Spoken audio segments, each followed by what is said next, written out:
vyhráva 5-5 plus. Hamowanie lewy 12 wciąż nie wybór.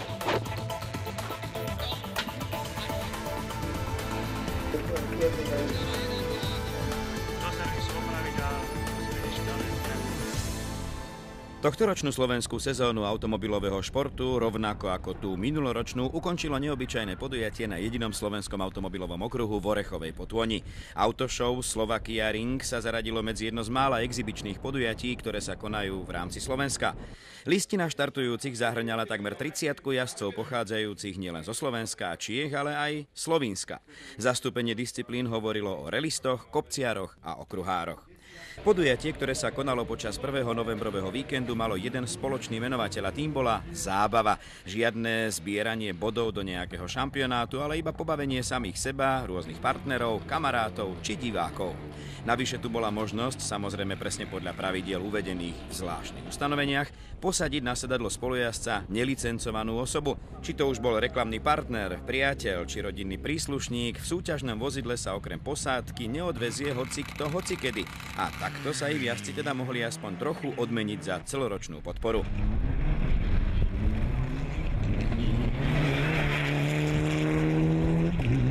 Už sme hovorili, Autoshow spojila 3 samostatné disciplíny automobilového športu.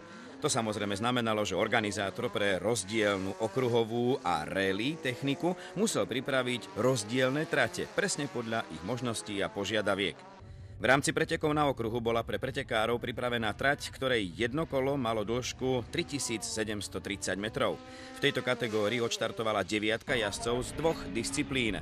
Boli to okruhári, ale aj kopcoví pretekári. Medzi nimi sa divákom predstavila 4 Slovákov, 3 Slovincov a 1 jazdec z Českej republiky. Bol ním Milan Valášek, jazdiaci na Renaulte Clio RS. Zúčastnení si rovnako ako na, nazvime to, normálnych pretekoch zajazdili najskôr tréning a kvalifikáciu, počas ktorých mali možnosť voziť aj svojich reklamných partnerov, kamarátov či mechanikov. Mnohí z nich boli udivení z pocitu, ako vyzerajú preteky priamo z kokpitu pretekárskeho automobilu. V tejto skupine nechýbal ani Miro Konôpka z Porsche 997, ktorý sa počas celého roka doma veľmi nezohreje. A tak sme boli veľmi radi, že si našiel čas aj na takéto podujatie. Je to veľmi dobré, že takéto podujatia existujú, lebo v podstate tí slovenskí fanúšikovia nemajú toľko možností a tu sa stretneme aj reličkári, aj okruhári spolu, aj niektorí kopcári prišli. Ja myslím, že to je veľmi dobré, lebo fakt v priebehu tej sezóny my sa nestretávame. A tuto pokecám kopec kamarátov, ktorých mám v tých iných disciplínach, že je to super. Oproti ostatným jazdcom, ktorí sa už pomaly, ale o to istejšie chystajú na zimný odpočinok, Miro Konôpka je v podstate iba v polovici sezóny. Čo všetko ho ešte čaká? Posielame auta do Dubaja, potom vlastne ma čaká Daytona, uvidíme, či pôjdeme Bathurst, v Austrálii to je otvorené a budúcu sezónu pripravujeme nejaký väčší šampionát v rámci Európy. Obdobne je to aj s Mirom Horňákom, druhým jazdcom seriálu Renault Clio Cup Bohemia. Ten sa na Autoshow samozrejme predstavil s vozidlom Renault Clio. Stretnutie po sezóne a aj my, niektorí, ktorí jazdíme v zahraničí, reprezentujeme Slovensko, vieme prísť domov a ukázať domácim divákom, alebo sa hlavne stretnúť aj s domácimi jazdcami, alebo s rally jazdcami, s kopciarmi. Takže je to super akcia, si myslím, že keď bude pokračovať ďalej, bude nás to viac v budúcnosti, ak to má, tak vznikne nejaká tradícia, si myslím, a bude to dobré športová úroveň aj pre divákov dobré pozeranie. Proti okruhárom sa v Orechovej Potôni chystal bojovať aj absolútny kopcový majster Andrej Krajčí, ktorý sa s F3000 na takejto akcii zúčastnil prvýkrát. Tak jazdí sa mi veľmi dobre, som prvýkrát na takejto akcii, čo sa týka okruhu, nejazdíme okruhy bežne, takže ako test to je vynikajúce. Samotné preteky boli vypísané na 10 kôl. Ten, kto automobilovým pretekom rozumie, vie, že porovnávať formulu F3000 s vozidlom Porsche sa viac menej nedá. A tak nečudo, že Andrej Krajčí počas celých pretekov viedol. V poslednom kole však prišiel defekt a tak sa z víťazstva tešil Miro Konôpka. Ten svoje víťazstvo okomentoval jednoducho. Toto hlavne nejde o ten výsledok, tu ide o to zjazdiť, stretnúť známych. Ja myslím, že to bol príjemný závod. Slušné od Andreja, že mi to pustil na konci, takže predsa som starší, takže vedel, že už sa môže stať, že už sem neprídem, tak díky, ináč ale výborný závod. Andrej skončil druhý a tretí miesto vybojoval Erich Achs, tiež na formule. Erich na Slovakia Ring priviezol 2-litrový Opel Lotus. Na štarte som trošku, neviem, či z mojej chyby, alebo Miro Konôpka trošku zaspal, tak sme tam mali taký divoký štart, ale už potom to bolo dobre, som si to užíval, takisto koniec sezóny, tak sme sa pozabávali trochu. Na kopcoch sa toľko nepovozíme, jak tu, takže dobre. V disciplíne rally sa počet štartujúcich zastavil na čísle 20, pričom 19 súťažiacich pochádzala zo Slovenska a 1 z Českej republiky.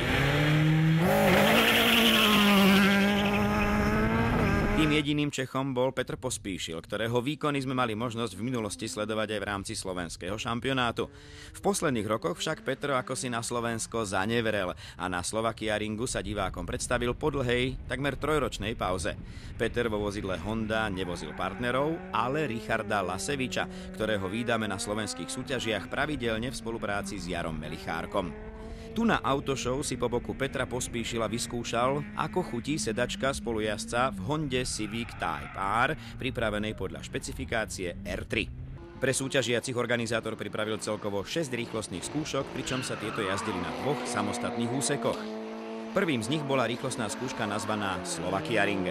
Už jej názov napovedá, že sa konala priamo v areáli pretekárskeho okruhu, pričom trať tvorila zmes obslužných komunikácií a samotného okruhu. Jej dĺžka bola takmer 9 kilometrov a na súťažiacich pri jej zdolávaní čakal nielen krásny, hladký asfalt, ale aj krátke šotolinové úseky, prejazd štvoricou tunelov, ale hlavne kombinácia rýchlych, ale aj technických úsekov. Druhým meraným úsekom bola rýchlostná skúška nazvaná Driving Academy. Tento názov skrýval areál školy bezpečnej jazdy aj so šmíkovými dráhami, umiestnený v tesnej blízkosti okruhu. Dĺžka tohto úseku sa zastavila presne na 2,5 kilometry a súťažiaci mali trať Driving Academy poriadne sťaženú nie len veľkým počtom zákrut či striekajúcou vodou, ale aj dvojnásobným prejazdom aquaplaningovou vaňou.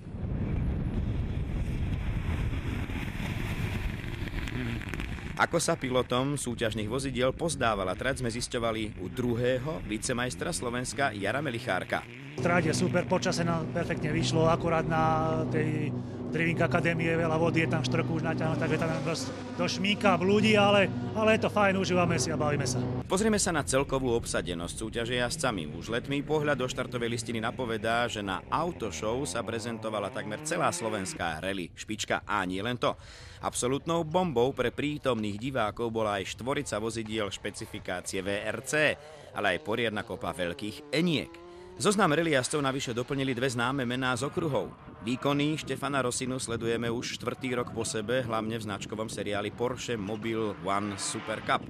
Filip Sládečka po minuloročnom účinkovaní so špeciálom DTM taktiež postúpil a v tohtoročnej sezóne sa pravidelne zúčastňuje seriálu FIA GT3. Obaja v rámci Autoshow Slovakia Ring 2011 skočili rovnými nohami do svojej premiérovej rally a navyše obaja volili pre štart vozidla kráľovskej triedy VRC. Prvýkrát v rally a prvýkrát rovno v takomto aute a myslím si, že keď už sa rozbehnem, tak sa budem snažiť ísť rýchlejšie, ale v živote som s tým nešiel, ono hlavná je bezpečnosť, takže uvidíme, ako ide o zábavu, sem tam nejakú tú ručku a to je celé.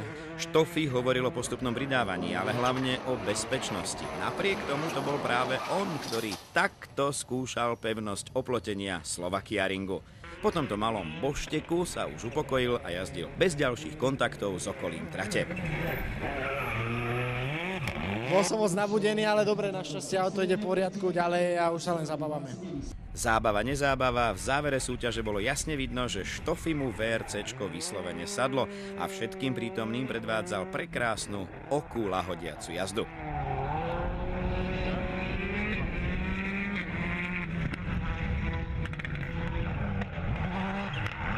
Z ostatných rally jazdcov sa na vozidlách špecifikácie VRC predstavil aj Grzegorz Grzyb a Radovan Mozner. Ten si vďaka podujatiu Autoshow vyskúšal jazdu vo VRCčku vôbec poprvýkrát.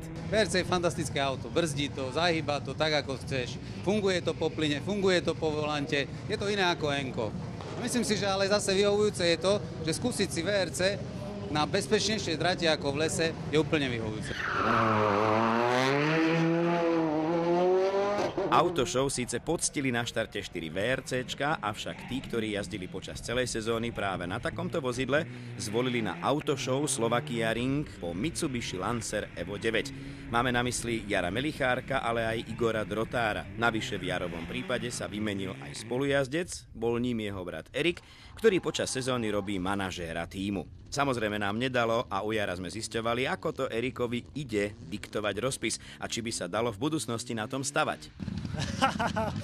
Je to ťažko na to odpovedať, ako Erik je dobrý diktátor určite, je precízny človek, to bolo vidieť na tom rozpise, ak si ho pripravil. V prípade Igora Drotára sme zase v rámci vozenia priateľov v aute objavili známeho hudobníka a zabávača Mariana Čekovského, ktorý svoj nový zážitok okomentoval tak, ako je to jemu vlastné. Je to úžasný pilot, tak musím povedať, že keď na to pozerá moja mama, takže mami, vieš, ak som mnou išiel, jak keby do školy ma viezol ráno, aby som stihol na 8. Keď išiel zo školy, keď išiel zo sídliska 7:58 a už o 8 som sedel v lavici, to tak išiel.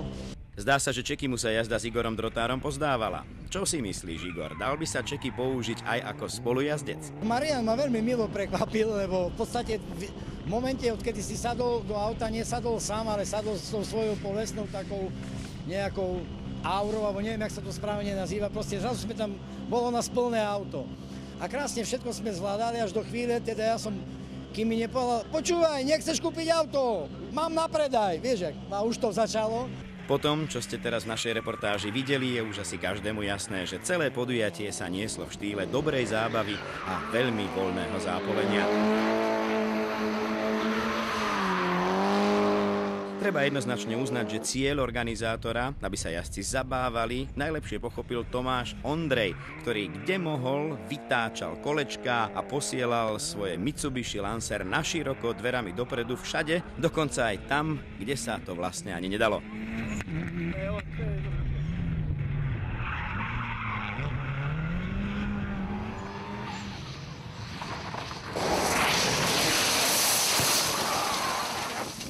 Neúprosná časomiera však bola aj na takomto podujatí prítomná a tak sa niekto musel stať víťazom a niekto porazeným. Našli sa takí, ktorí sem prišli jednoznačne vyhrať, ale aj takí, ktorých dosiahnuté časy absolútne nezaujímali.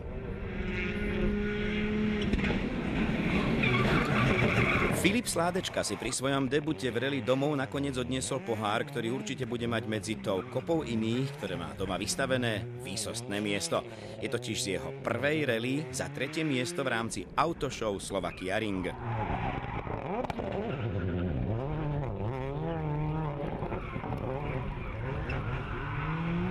Bol to môj taký akože detský sen. Vyskúšať si také auto, sadnúť si do neho. Troška som mal problém sa prepnúť na ten rally štýl z tých okruhov, lebo tam je vlastne tá precízna jazda bez chýb a túto proste katy po jarkoch a bolo to v podstate jedno. Ale hodnotím to veľmi kladne, veľmi sa mi to ľúbilo, takže akože super. A 3. miesto to je akože neskutočné, to nikto nečakal.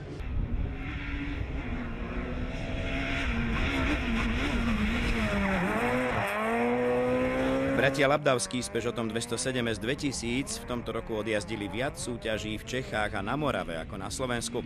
Preto bolo od nich pekné, že sa prišli predstaviť aj na Slovakia Ring. Odmenou bola strieborná priečka. S druhým miestom vôbec sme nerátali, akože pravdu povediac, ani do tejto chvíli sme čakali nejaké to možno bramborové 4. miesto, lebo v podstate my sme dostali na PTRZ defekt, ktorý nás úplne posunul že dole, ale jak sme to dohnali, ani sám neviem ako a to druhé miesto sa podarilo.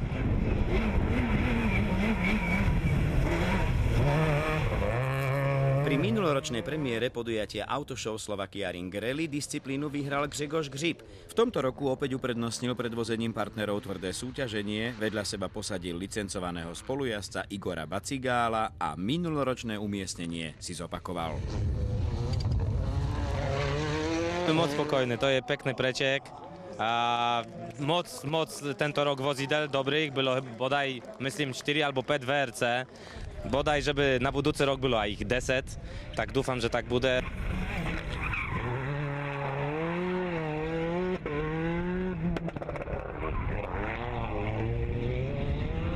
Autoshow Slovakia Ring 2011 je úspešne za nami.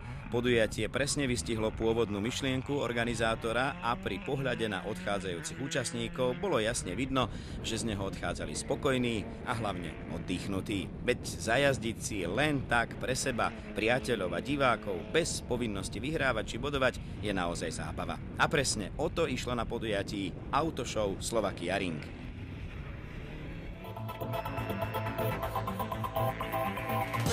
Dáva 5 plus. Hamowanie lewy 12, ciąż nieby długi. Thank you.